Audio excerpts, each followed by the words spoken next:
great match. Oh, amazing, yeah. Can you tell us a little bit about working with them? You know, I guess I never, it's my first time in television, so a little bit of it I'm spoiled. I'm like, oh, everybody gets cast like this. I guess this is normal. It was obviously very lucky that we had this incredible cast. When each person started signing on, I'm like, he said yes? He said yes? He's like, great, this is amazing.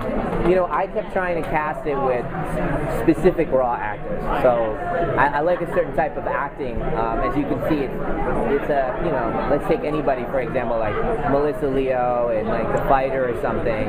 The explosive rawness of her performance, it reminds me of like Toni Collette, who I've worked with, and those kind of edgy actors who like to get into the role and then not know what they're going to do in a very non-agenda way, and they get really submersed in it. And almost every single one of them is that same way, in their own style, but in that way. So they, for me, feel like a type of actor that I was cast.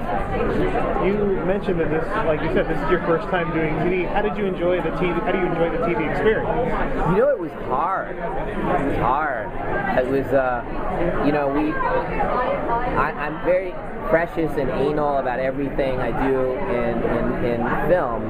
This is the journal. I bring it out. This is when I'm writing my first note in, and okay, and no, don't ask me, and very much like that. All of that goes out the window on TV. There's so much material you have to do. So the negative was, not negative, but the new muscle was you have to go twice as fast as you've ever gone, and you have to make 10 times as much material.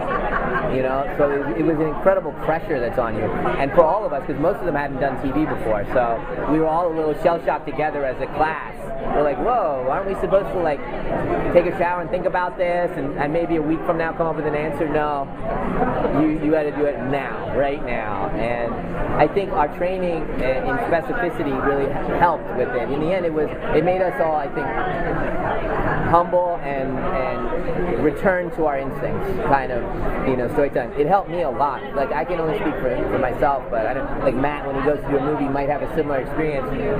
Letting go of your preciousness, letting go of it, but being very specific about the characters. And I brought that to the next film that I directed, and I believe the actors uniformly benefited from my sense of nothing can throw me, because I'm used to going at any pace, and a problem isn't going to derail me. We're going to work through it. That's what I learned, and also TV is really wonderful. The one great thing about TV storytelling is you find it as you're going. In movie, you aim it. If you miss, you miss. That's it. If they don't get the character, that's it. That's not the case. You can, like, almost every show that you've loved, their pilot was a mess. They didn't know how to do it. It was a total reshoot this, reshoot 60%, figure out this. Oh, we hate that character. Cut him out. He's only. They literally all. I can name them all the classic ones. It's like that. You find it, and then you can amend the show. Like, we had a Bible, and then the Bible shifted completely as we went. Hey, the show wants to go here, and that's a particular benefit of TV, which is it's a great thing.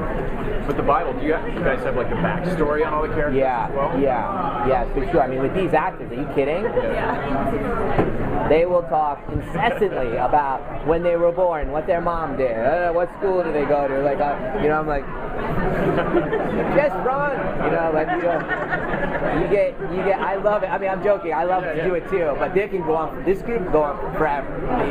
They want to know every little particular about everything. So yeah, we worked out everything. And as we shifted, I gave them a lot of latitude in the sense of saying the directors and the actors had a lot of latitude on this show to come back to me and say, my character wouldn't do this.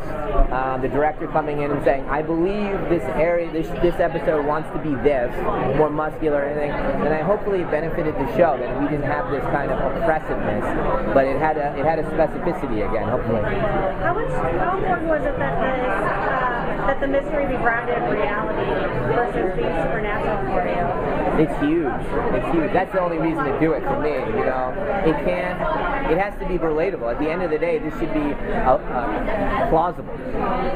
How is it plausible for the audience? Whether it's about any subject, comic books, this, and the grounded version of it was what I think that's what excites me. How to make all these weird genres basically a drama at the end of the day, and I think TV leans towards that, the drama of it. In film now, drama is like the bad word. That's like the D word. Don't say the D word. Talk about some of the relationships on this show? Were there? They left some fan in here who doesn't dress appropriately for the show. Can I just say, I desperately wanted to wear my Unbreakable shirt. But Do you have one? You don't have one. No, I don't have What is this? This isn't even. This But is I JJ want to tell you a story. When I first came in, Is this like what a did I backhanded insult? Listen, JJ put me in 3 movies. You have put me in 0 movies. But you haven't put me in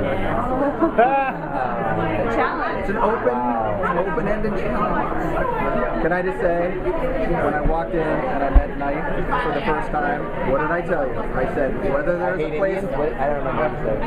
After that. My godmother is Indian. How dare you? No, my Catholic parents put a Hindu godmother in me. That's why I turned out the way I did.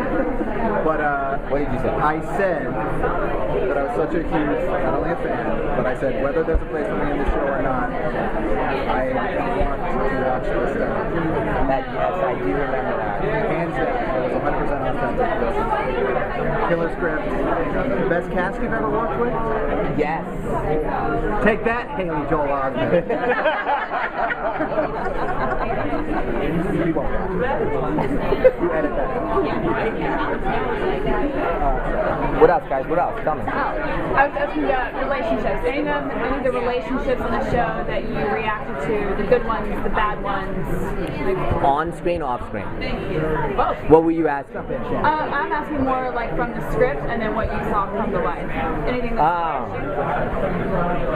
Yeah, as an example, Charlie, our teen on the show, didn't have that major a part in the beginning, but as he became kind of the reflection of what's happening and the mores of the problem and the situation, and it started to become more and more like, hey, he could have a bigger part, he could do this. It was an interesting thing how much, I guess, I see the world through kids' eyes in general, the reflection of how he started to grow in the story against all of these guys. Yeah. And Matt in general, I mean, his humor, he's very dry. Like, look at his face. Isn't he funny? He's standing there. He's bored to death. He is not. He's hilarious. He's like so dry. And when you watch Matt and Terrence together, oh my god. I mean, I didn't even put together that from Crash that they had worked together. Oh yeah, no, definitely. It's Crash and it's flipped a little bit. Totally. Yeah. 2 completely different acting styles. Oh no, it's so true. They played off each other. Yeah, they had a good time together. It was some wacky stuff. I did. Well, when they offered it, at that time only one was written. Yeah, so that one was the one we based the show on, and he was still writing. He writes so fast. I think he has like 2 or 3 more now. Doing well. Well, thank you guys. Thank you.